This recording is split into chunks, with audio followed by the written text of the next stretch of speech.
morning, everyone, and welcome to Number 9 Farms. Today is day 35 of the Three Rivers Pantry Challenge, and I wanted to show you that most of the snow is gone and that the birds are happy even though the one feeder is empty because I can't fill them up fast enough. And all the droppings that you see on the ground, those are the empties, the little shells that have emptied. So I have some busy birds.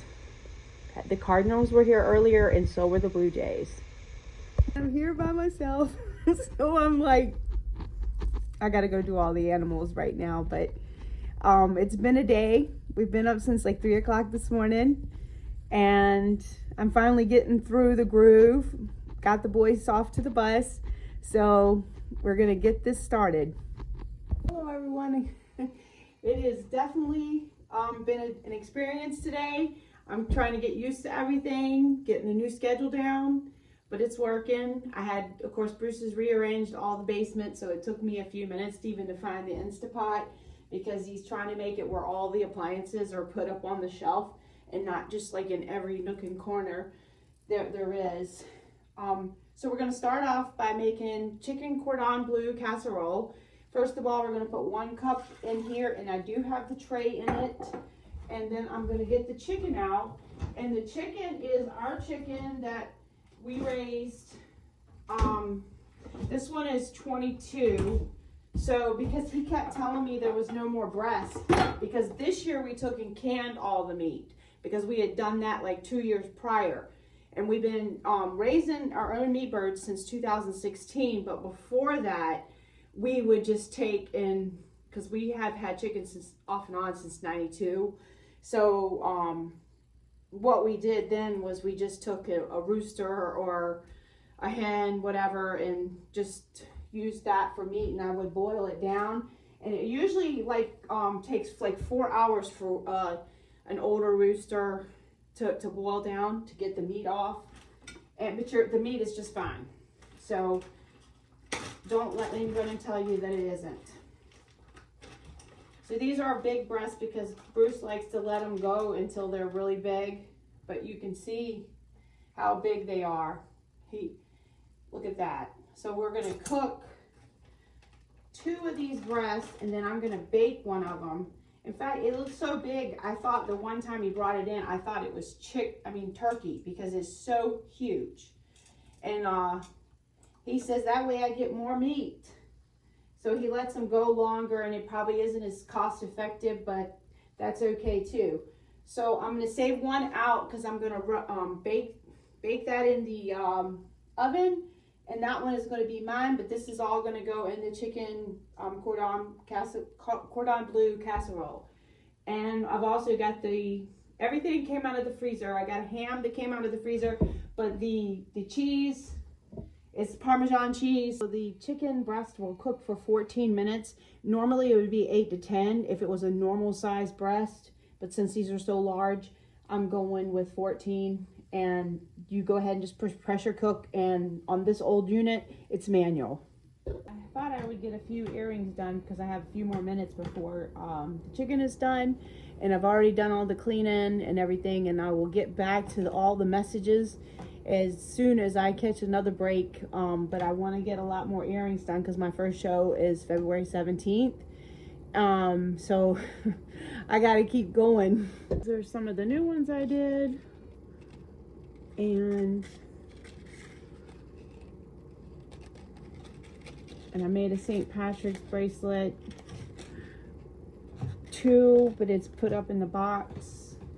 Oh no, here it is. So I have 2 boxes of these full already of earrings but this is the St. Patrick's Day bracelet. And those are memory wire bracelets. Now I've let all this steam escape itself naturally. And look at that. And of course, Bruce's trademark, a feather still left in it. So, but the chicken looks really good. Let me show you. See, and now I'm just going to take and shred it all up. and that'll go in the casserole. So you might think I'm weird, but okay, so I buy a bunch of cheeses, and since we don't really run to the store that much, I'm like, this one expired, or whatever you want to call it, used by 8/22/22. Okay, so that means that this has been in my refrigerator since then, because I always have all different types of cheeses. And look, you can see it's still sealed, perfect anyway. And I mean, literally, I can tell you, like, you can see it right there. And so that way you know that you could keep cheese in your refrigerator. So I'm going to grind this up, or grind it up, whatever, grate it up. Then I'm going to go ahead and get the ham cut. So in the ham, this ham we got these before we moved here, and this one, like it says, use or freeze by January of 2022. So like I said, we are definitely in the pantry challenge. We're using up things we have already, and nothing gets wasted. And I can tell you that for sure. Nothing gets wasted here at all. Okay, so there's how much ham I have. And the rest of the ham is going to be used for split pea soup. And I'm going to cut the slices off, and we're going to do some of those breakfast sandwiches, because that will be good for Bruce and Colby in the mornings. Colby doesn't like any eggs that have any runny part to them, so I have to make sure his is either scrambled or really cooked. So now I'm gonna go ahead and grate the cheese up. Okay, so I just put the cheese in and grate away.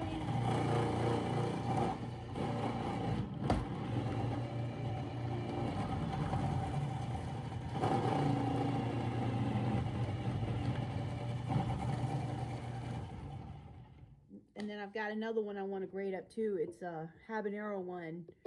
Beautiful grated cheese. Wickedly habanero. See how wickedly it is.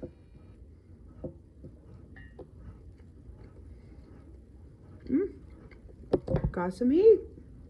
I like it.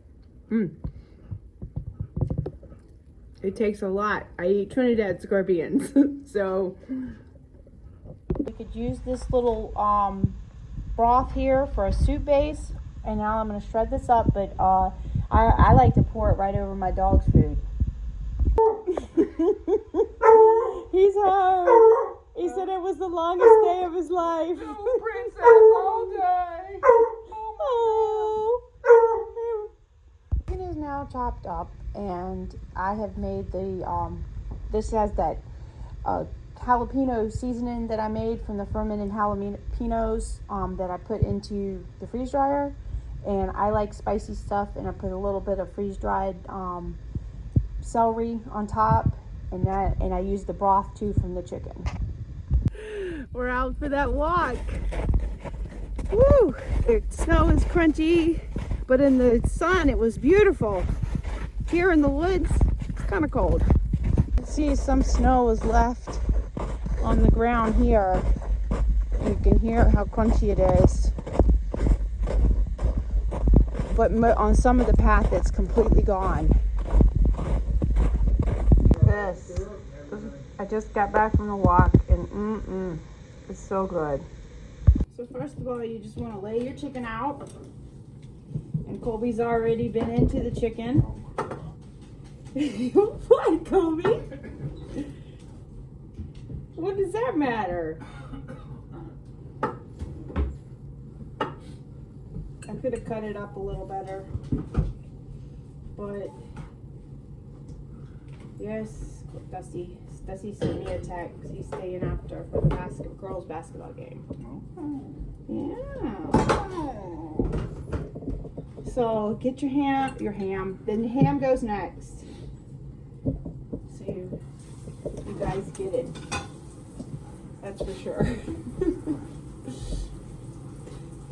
All the ham, and I didn't put as much ham as I did chicken, so just get it laid all out perfectly.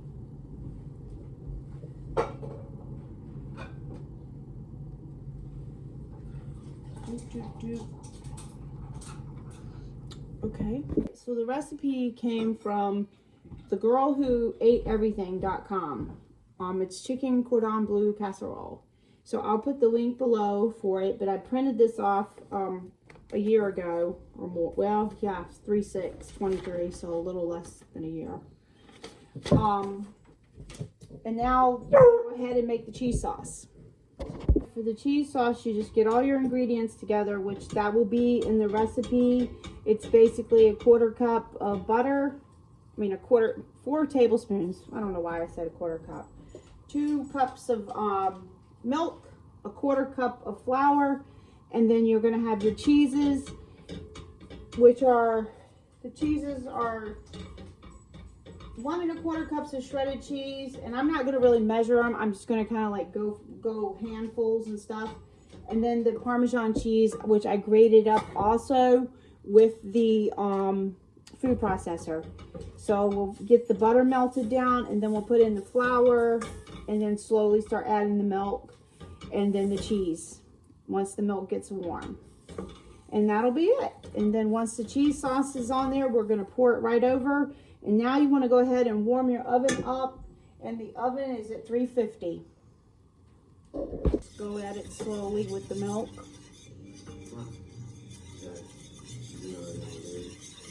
And it looks like a nice little roux. Keep going with it, low heat, because you don't want your milk to scorch. Not make a mess like I'm doing. Look at it. Looks so good. I put the Parmesan cheese in already. I'm gonna add this. Look at it. Looks so good. Smells incredible. Now you just want to pour it all over the top of your ham and chicken. And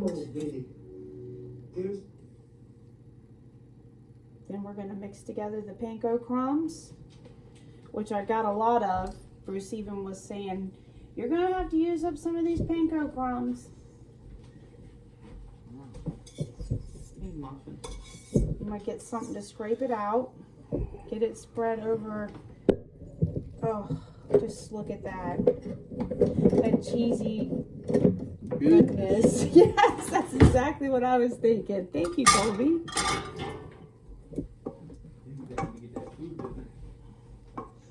He said anything to get that food dinner. Well, I needed to go for that walk. That helps. And it was nice that Bruce went. So, alright, so now I'm going to go down in the base. Well, he brought them up, that's right. Okay, so let me mix that, and you're going to mix it 1 cup of panko breadcrumbs with 2 tablespoons of melted butter, and then you're going to sprinkle that right on top. This is what it looks like, and this is also what I use for my fish tacos. I'm just going to use the same pan, no sense dirtying up anything else. But normally I melt the butter in the little cast iron dish I have. But this way I can get some of that cheesiness too. And then I'm going to dump the breadcrumbs in. There you go. Just start spreading them out. Look at that. I think I'm going to sprinkle a little bit of parsley on top too, just for appearance. Just because. I'm going to cut me some of this lettuce for the salad, and look at I've got so many of the little pea pods now, so that's going to be good on the salad. And the little tomatoes are coming in. Let's see, yeah, you can see the yellow flowers, so they're doing really good. That deliciousness bubbling. All right, look at that. Look at that salad I made with that habanero cheese. Oh my. It's good. Oh my gosh. Incredible. I had to show you these other ones I did today too. I am loving the birds. Guys, I just wanted to say thanks for watching, and don't forget about the freeze dry collaboration, and I will put the links below. Thanks for watching.